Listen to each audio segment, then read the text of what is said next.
From the glitz and glamour of the Las Vegas Strip to the transformative power of education, this episode brings you a conversation like no other. This is the Education Jackpot.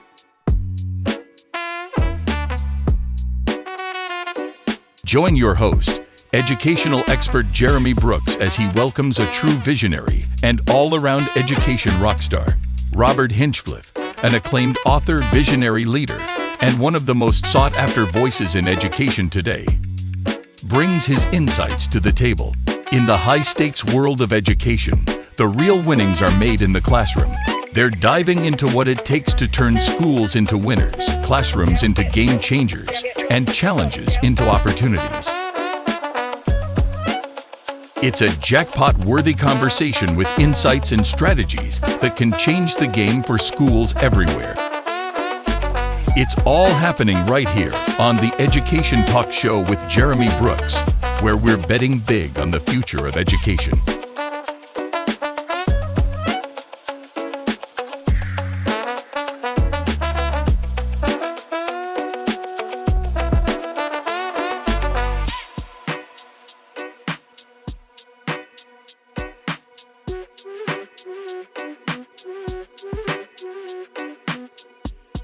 Welcome to the Education Talk Show with Jeremy Brooks. I'm your host, Jeremy. We have an incredible guest with us, Robert Hinchliffe. Thank you very much for the opportunity. It's a pleasure to have met you and be here. And this is amazing. This is awesome. Well, hey, thank you so much. And we're excited to have you on the show.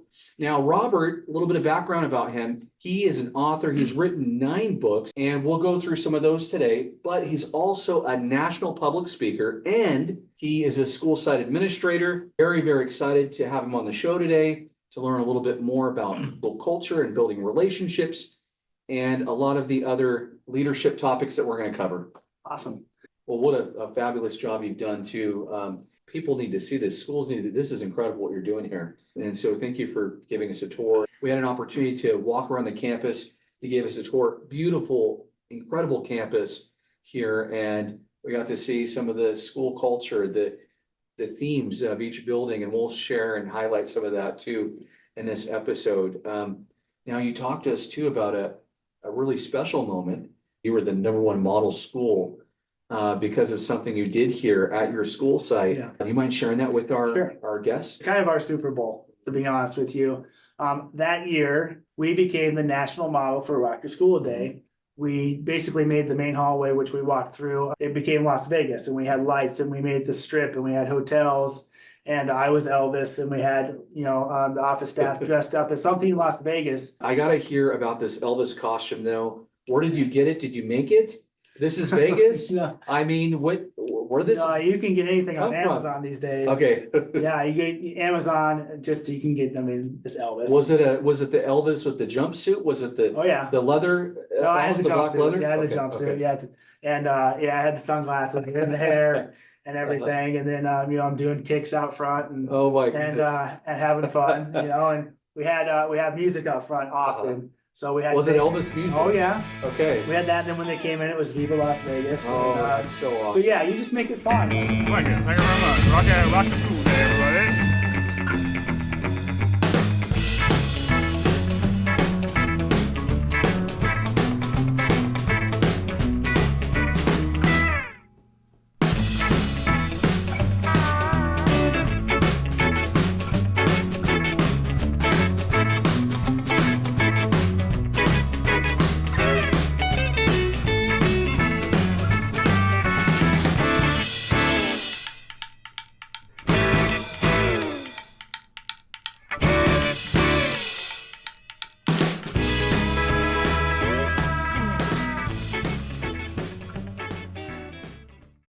But then the teachers also transform their own classrooms into whatever they may want.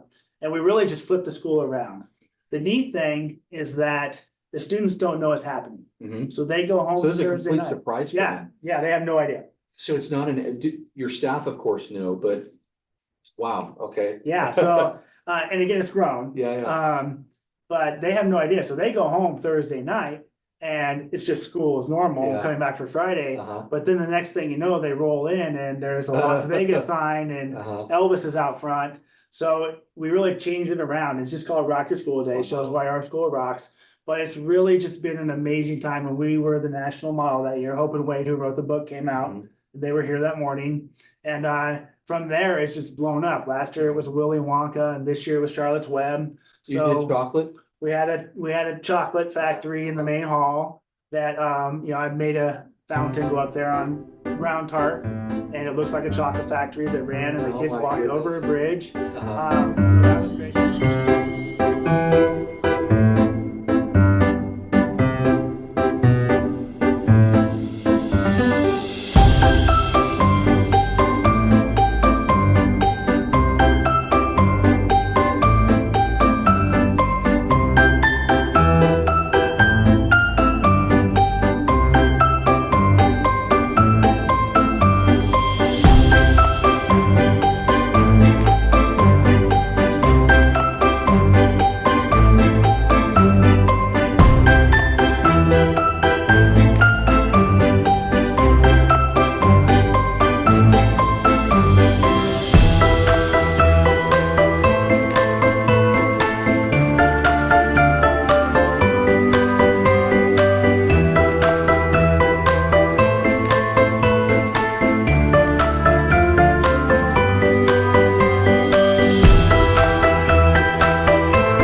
That was great. This year with Charlotte's Web. So in the main hallway, we had hay and all this farm type stuff made into a barn. We actually had a real pig. Mhm. I dressed as Templeton.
And you're just trying to make it fun. You're trying to Yeah. make situations memorable. And so what we really try to do at Thompson is to make big moments and be memorable. Yeah, but those are really the key things, is what you guys are kind of doing here with those fun moments where kids are experiencing learning in different ways, in creative ways, and being surprised coming to school and seeing their principal dressed up as Elvis. Yeah. Those are the things that you do remember. Yeah, you do. And it's fun. When you look back on your memories, Yeah. if we go back on Instagram for Thompson and you see Elvis or you see Willy Wonka, it's just really a fun time and it brings back joy.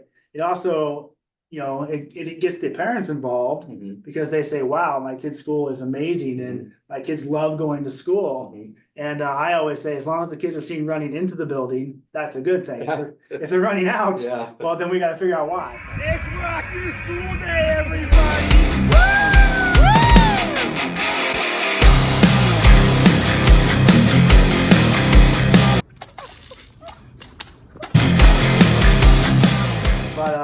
Yeah, just things like that where you do something memorable or big Mhm. every now and then can change the whole dynamic of your school. What are we doing to make kids want to be at school? And those are the kinds of moments that make kids want to be at school. Yeah, they do. And we're up against TikTok and Instagram and all of that.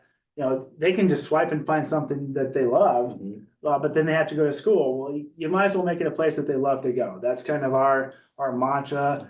Is to just be the one that makes school fun.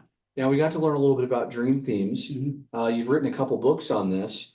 Can you tell us about dream themes a little bit more, what you've done here at your school site? We have viewers that maybe have never even heard of this. Can you tell us a little bit more about it? How does it work? It's all about focusing on one main thing that you want to do as an admin, and you want all staff to be able to do it. I was going through kind of a difficult time a couple years ago, wondering what's my purpose in this profession. Thought that's our theme next year: live your purpose. We make the first day with the staff huge.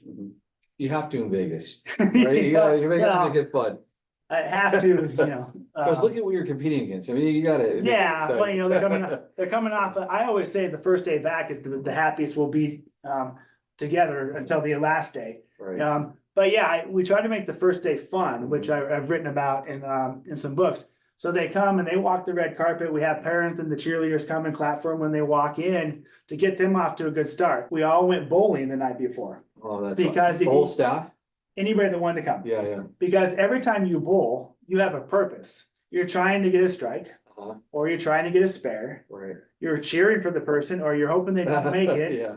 Maybe you're worried about, talking to people, but the whole thing about bowling has a purpose to it. So we went to do that, and then I brought them in the first day. We started out with a meeting. We don't worry about protocols or anything like that the first day. It's all about setting the theme. Wow. And there was a canvas for everybody with a circle in the middle. In the circle, they had to draw something with bowling. So draw a bowling pin or whatever. And at the top left was, okay, what is your purpose for this year? And then it was, what is your purpose for your life?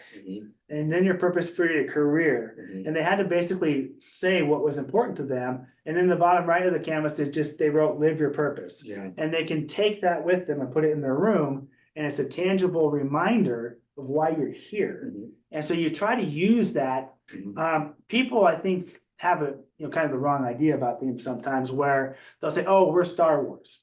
Well, what does that mean? How can you use that? Do you have the Force? Okay. Well, if you're going with that idea, then you have to highlight when people use the Force to do good, or something like that. Or if they go Disney, let's say, well, how is that a theme? I don't know. But I think I've kind of tried to help those people. Disney people, by the way. I just want to mention real fast, we love Disney. And also, we know there's a lot of Star Wars people out there. Yes, it's nothing against that. We love Star Wars. Yeah, if you can find a way to make the theme relevant and pertinent to your school and your year, that's great. And then just keep focusing on it and keep using it. And I think it's just things that happen to you, and you have to be looking for them. For example, when we had the theme relationships over everything, we were doing a book study, and a teacher here, she said, I just wish everybody knew that relationships were the most important thing for us. I can't agree with that more. This is so true. Right. People, relationships are key. Relationships. Yes. So I'm like, that's it. And I just hold on to it. And then we bring it back. That's our theme. Everybody focuses on relationship, and we highlight it and promote it. And I just think it's a really great climate and culture piece. Yes. Well, and you talk about the first day, and I love what you said about just kind of getting your mind right and looking at what is our purpose. I can't imagine how motivating and inspiring that would be to leave that first day and to go out and to have that impact that you have on kids. I mean, those are big things, but even small things, small changes could have a big impact. Like, for example, your teacher's lounge, your staff lounge. The small things. If you just start somewhere, like one of the books I wrote with a co-author of mine, Angie Brown, we just call it Start on the Sidewalk. So when you think of engaging families or staff or students, you can start on the sidewalk. People think of engagement in the classroom. It starts long before that, I believe. So for me, the lounge is one area that we can start, that it's not in the classroom per se, but it's just a simple little thing that you can do to enhance the school culture and climate. Yeah. Well, in your staff lounge, besides you've got massage chairs. Okay. You've got these fun tables to sit at. Really cool couch. I mean, this is an amazing place. I want to hang out here. Okay. We're in Vegas. But this is where I want to be. This is incredible. I know I'm the first person, at least in Vegas, that had massage chairs in the lounge, and I know a few people that I know that have copied it since. Teaching's a stressful, profession. You gotta take care of the people. That's awesome. The wellness Is yours center. started yet? Yeah, for sure. Where do we get the spot? Wow. Back when I was an admin, we felt pretty good for doing updated boxes for each. Like this is nice. Yeah. So it's fun, and we do on the wall. So there's 5 things up there. On the wall are the 5 themes of Thompson the 5 years I've been here, because I do themes every year. And then the board, the teachers, or the staff can write basically a shout out to someone for doing one of those things. And so it's just another thing. So, how do you put something like this together? I mean, is it a lot of work? I mean, can other school administrators, can other schools do this? Anybody can do it, I believe. You just have to want to. That's the key, to want to take care of the people. I think so often administrators put their effort in the wrong area. What I mean by that is if you spend more time doing things to take care of your people, rather than maybe catch them doing something wrong, you'll turn everything around quickly. I tend to put in a lot of energy into making sure they have what they need. Our job, not being in the classroom, is to give them anything they need to be successful. That's my number one job. So if they need a table moved, we're moving tables. If they need a desk that day, we're getting a desk.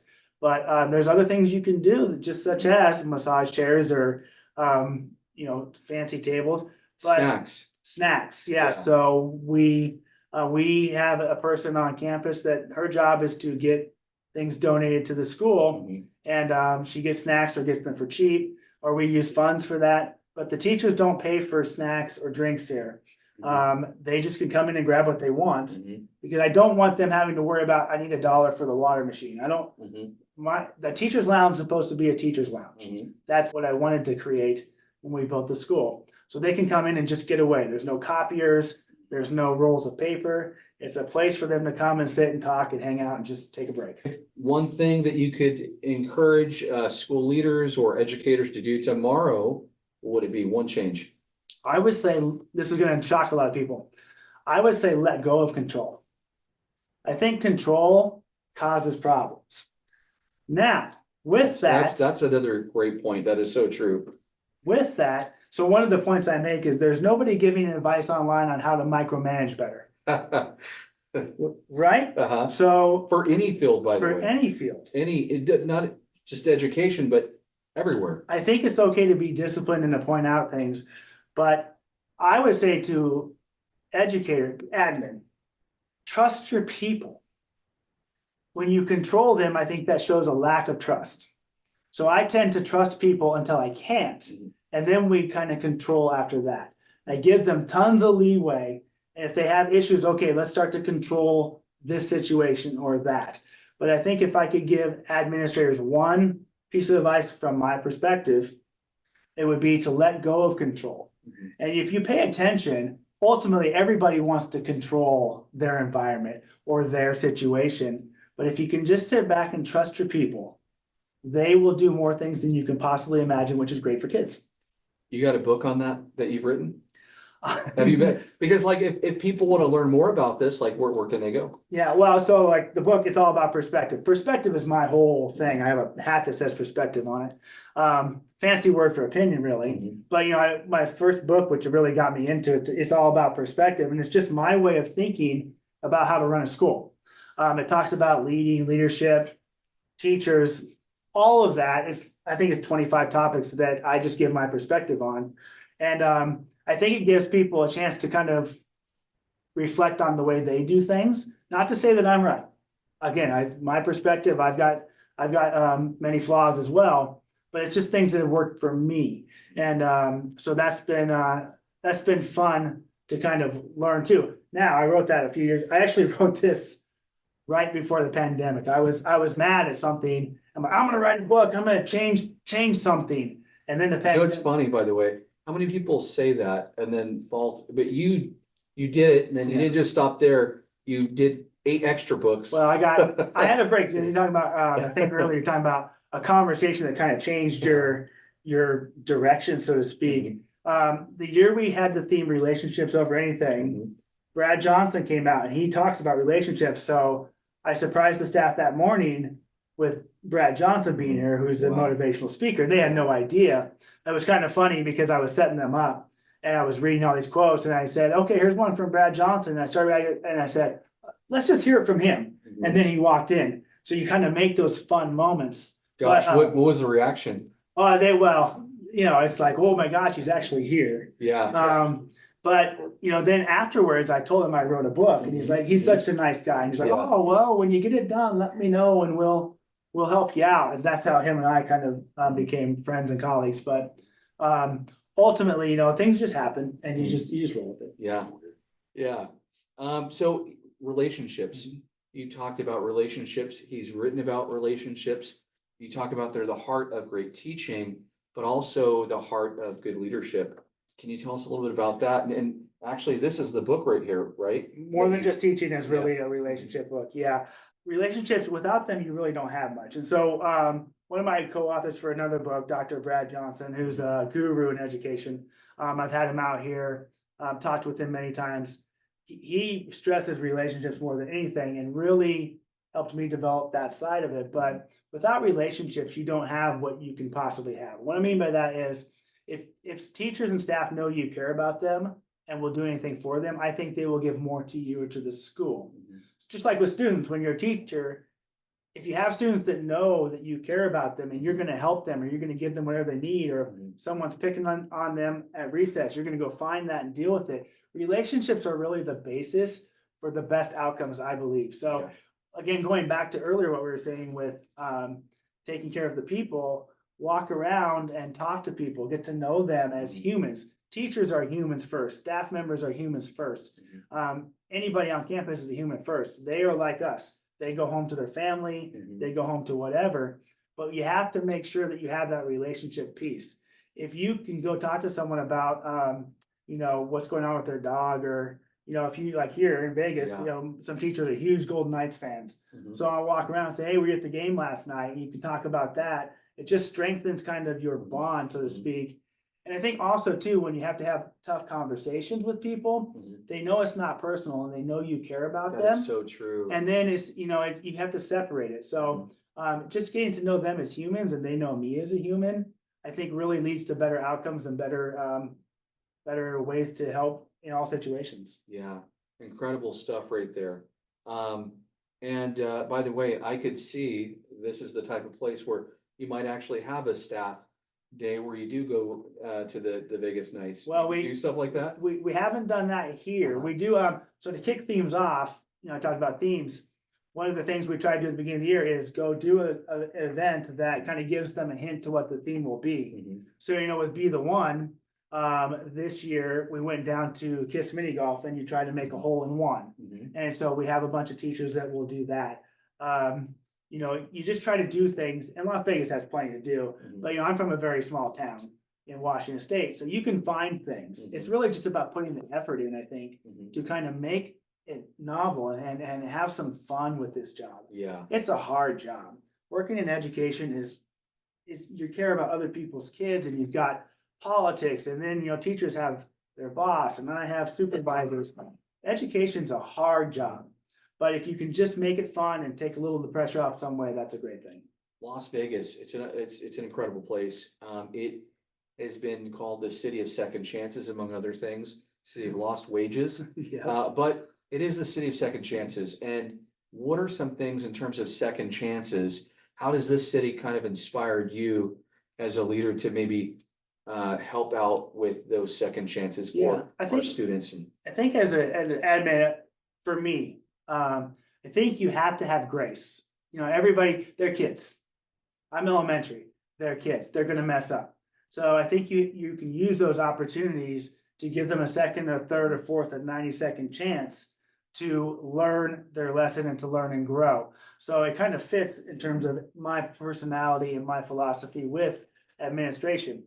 Even same with staff members. Again, we're all going to have those days. I've messed up many times. And you just have to have grace and understand that we're human. So again, Las Vegas kind of goes that way. I think for me, more Las Vegas is a better metaphor for my leadership style. The fact that it is not status quo. After 25 years, buildings get blown up and they replace them with bigger, beautiful buildings. And I think that's more of a better analogy because I don't want to be normal. Mhm. You've seen the building, like the whole idea is to be something that's inspirational. Mhm. And then if something isn't working, let's replace it. Let's move on. So Las Vegas kind of has two meanings there that can kind of apply. Well, then the other thing about Las Vegas as well that kind of reminds me of your school is the fact that Las Vegas is an unforgettable place. It's a place that's exciting, it's entertaining, there's a lot going on, but you're doing a lot of fun stuff too to make kids want to be at school, to make staff want to be here as well, right? Yeah. I mean, You mentioned some of those things, but anything else that you may want to share with our audience on what they could maybe do? I think you just, again, start somewhere. Status quo is just status quo. And, I have a say in the staff. I don't know if they like it or not, but second sucks, man. Like, we're not here to be second. I don't understand that mentality. I think it might be my sports background, but second's the first loser. So for me, start somewhere, do something. You see a lot of admin do a great job on Facebook around the holidays with providing things, but why does it gotta be the holidays? Why not just randomly do something? We have another thing we do, which is called a woot woot cart. And two people here help me with that, where we put, we'll say like, thank you for being the one, and they can like grab one drink and one orange or whatever it might be. So it's just a random thing we do once a month. They don't know it's coming, but again, just start somewhere. Let's just do something different, something to kind of break it up and make it a little bit more of an engaging, exciting environment. I got a couple more questions Okay, for you. no problem. We may be running a little long. I- I knew this could happen Yeah. because you're so much fun to talk to, by the way. Well, thank I you. could talk to you all I don't know day. if my wife would agree, but. Well, okay, so looking back, I mean, you've written books, you've impacted a lot of lives, you've done a lot of traveling. Of course, you're leading an incredible school. When you look back on all the lives you've touched, what do you hope that your legacy will be? I want to be remembered as someone who's just kind of made an impact and moved the profession forward. I think a lot of times we miss opportunities to help the career that we've become a part of. I don't want to be remembered as someone who just stays stagnant.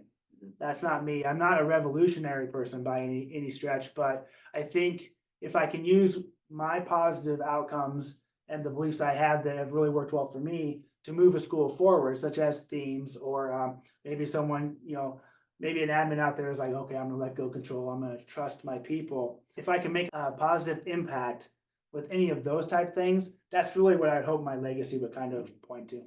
By the way, letting go, building relationships, trusting your people. I mean, the results speak for themselves, right? For those who are maybe considering pivoting and making adjustments, I mean, it's a place where people want to be. You don't have the turnover, you don't have I don't. right? Yeah, no, last year we had one person that left to be a stay-at-home mom, completely understandable. But we're always moving And it forward. doesn't mean that you can't increase achievement for your students. Sure. It does not mean Sure. that you are sitting on the sidelines and letting those things go. And that there is an accountability. Yeah, I kind of look at it as, if you, again, I go back to sports a lot. Some people have not had success with this football team, but then they get traded and they go to this team and all of a sudden that system works for them. And so it's really putting the people in the right system that can let them flourish and bloom. And some people, my system doesn't work for them, and that's okay. I don't have any problem when someone says, I'm better here, because then you're helping me find someone that is right for my system. So that's a noble thing in my belief, is when you just can admit that this is not for me. I think that's a great thing for someone to reflect and think, okay, I need to change to make myself better. One more question before we wrap it up here, before we get to our final word segment. Also connected to the books you've written with Dream Themes, you have the buildings even sort of set up based on themes. Can you tell us about that? And different grade levels in each Yeah. building? And, Well, those are based more upon houses. and the So- values, actually, the value, yeah. So we have wrote a book called House Systems Rock. That's right, that's Yeah, right. yeah. Which is basically, house systems have been around forever. And they do rock, by the way. And he's rocking it here. Yeah, well, thank you. Yeah, they do if you make them. But yeah, so I wanted to write a book about kind of our house system in a public education setting, because I feel like it really works. We were talking earlier, it's our form of PBIS. Mhm, It's not a formal PBIS program, mhm. but it teaches the kids what they need to know to be successful in life. So I kind of combined PBIS with the house system, so to speak, working with people. Again, it's a we, not an I. But That's the right mindset right there. we've created this system where we have a house system that gives the kids points based upon exhibiting honesty, overcoming your mistakes, being kind, and they earn house points that way, which again is kind of PBIS, or positive behavior. And from there, everybody has their own house. So we have house of integrity, house of tenacity, and positivity. There's 5 of them, but we also have, so we have 5 houses, but we have 5 hallways. Mhm. And so I was talking to a teacher many years ago, and she said, let's design the hallways after the houses. Mhm. So that's what we did. And we, each hallway is basically designed after integrity, which has the Nevada animals, scorpion that go with it. And they're really fun. And again, it goes back to the climate.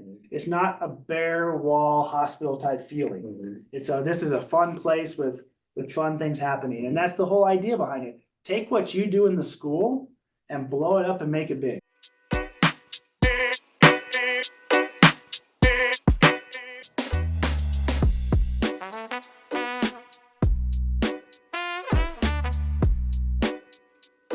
Next Wednesday, the entire House of Curiosity, K5, is going to a field trip to watch a movie at the South Point. That's neat. And all the teachers, doesn't matter what So you this do, is an staff incentive. members. Yeah. Yeah.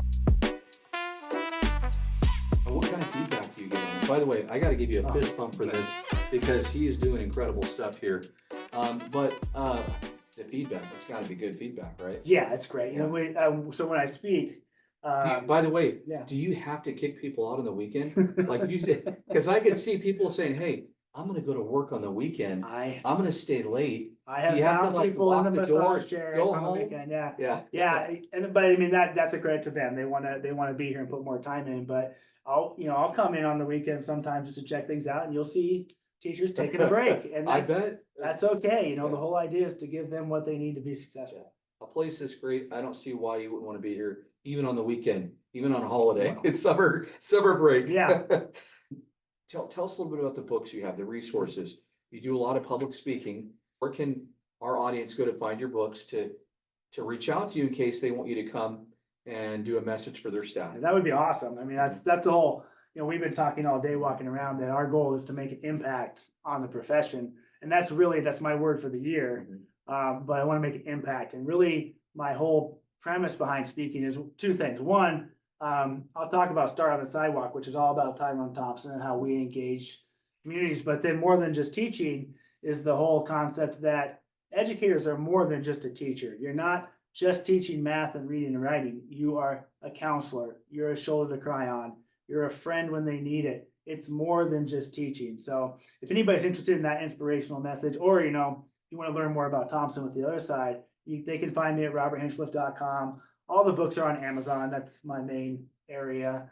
But yeah, that's the whole idea. Stephen King says, write what you know. Mhm. And so all of my books are writing what I know, which is relationships, engagement with school community, and things of that nature.